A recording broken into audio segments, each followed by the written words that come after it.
Agora que você já viu como lidar com funções de transformadas inversas que contenham termos que envolvam polos complexos, você viu que é um dos métodos mais difíceis de calcular, não por uma dificuldade de cálculo, mas por uma quantidade de cálculo. Além disso, você, além de encontrar os valores de A, B e C, você ainda precisa encontrar uma forma de transformar esse fator aqui em algo que envolva um seno e um cosseno, para aí sim você conseguir calcular a transformada inversa. Então você vai ter uma questão muito longa, e como a gente sabe que em provas de circuitos o ideal é perder o mínimo de tempo possível, vamos encontrar um método para calcular o A, B e o C de uma forma muito mais rápida. E esse método é o método Ninja, que a gente já vem usando há um tempo. O método Ninja é praticamente a mesma coisa, só que com algumas diferenças. Você tinha lá, quando você tratava de polos simples, o método Ninja básico, original.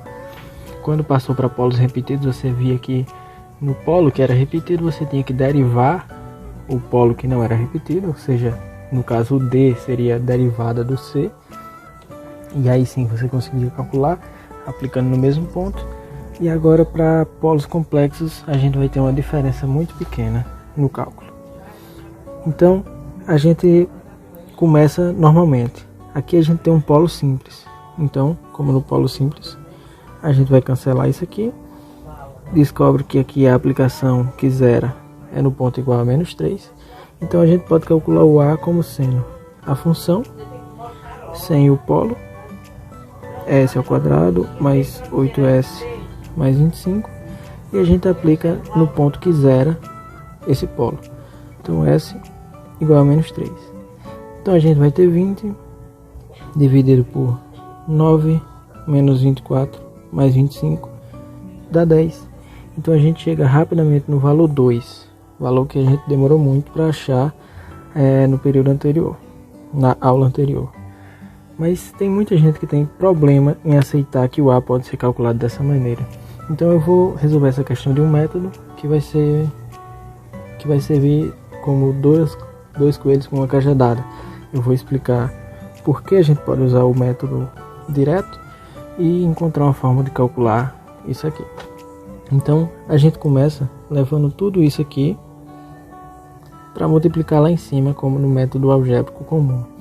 Então a gente chega que o 20 vai ser igual ao A sobre o S mais 3 multiplicado por tudo aquilo aqui, por tudo isso aqui. Quando a gente multiplicar o A por S mais 3 e dividir por S mais 3, o S mais 3 some. Então fica S ao quadrado mais 8S mais 25. Então o S mais 3 vai sumir e a gente vai ficar apenas com S ao quadrado mais 8S mais 25. Agora a gente vai somar com o BS mais C. O BS mais C está dividido por tudo isso aqui. Se a gente multiplicar por S ao quadrado mais 8S mais 25, esse termo aqui obviamente some e a gente fica somente com S mais 3. Então tá aqui, tranquilo. Agora vamos justificar o uso do A como sendo simplesmente a aplicação daquela fórmula. Você lembra que a gente aplica o A no ponto que zera o termo que está abaixo do A? Lógico, porque esse termo sumiu do A e está aqui ainda. Então se a gente aplica S igual a menos 3, esse termo passa a ser zero. E se ele é zero, ele anula todo esse lado da equação. Então a gente trabalha somente com A sendo igual a 20. Isso aqui estava multiplicando, passa dividindo. Então o A se torna o 20 dividido por S ao quadrado mais 8S mais 25. Isso é quando S é menos 3, porque o S igual a menos 3 vai permitir zerar esse polo. Então a gente chega na fórmula que a gente usava lá no começo. Para você entender bem isso aqui, tenta repetir isso nos métodos lá de polo simples e polo repetido, que você vai ver que isso funciona muito bem. Você vai conseguir zerar cada termo, você vai conseguir isolar cada termo aplicando os valores de raiz.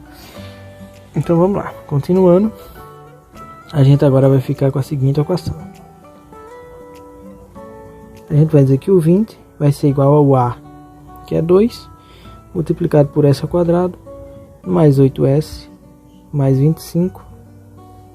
Tudo isso vai ser somado com o BS, mais C, multiplicado por S, mais 3.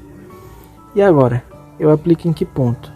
Aqui é que o método se diferencia, porque antes eu tinha pontos específicos para aplicar.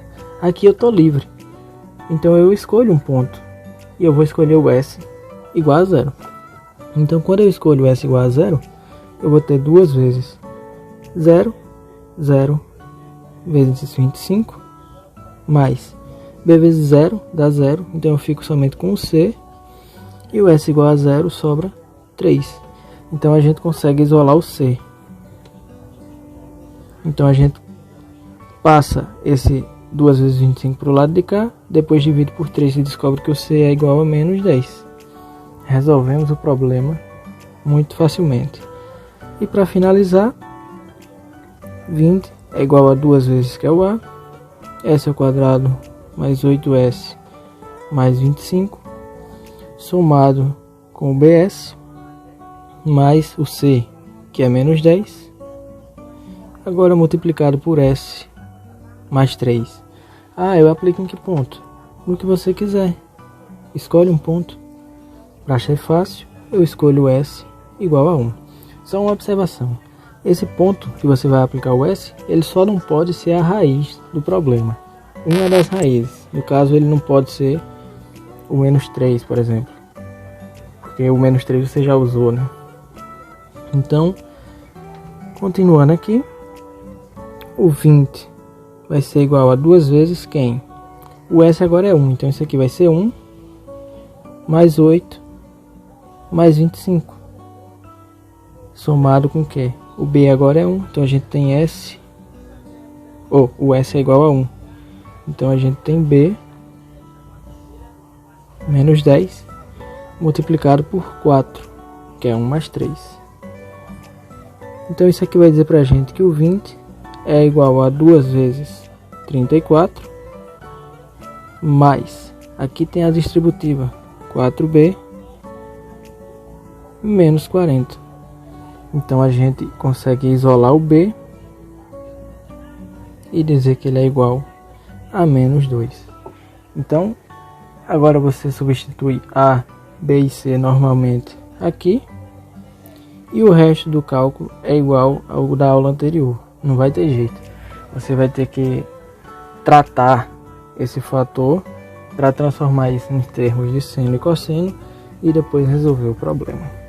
Mas só você resolvendo A, B, C e D de uma forma bem mais rápida, você já acelera bastante seu cálculo, diminui muitos problemas na sua vida.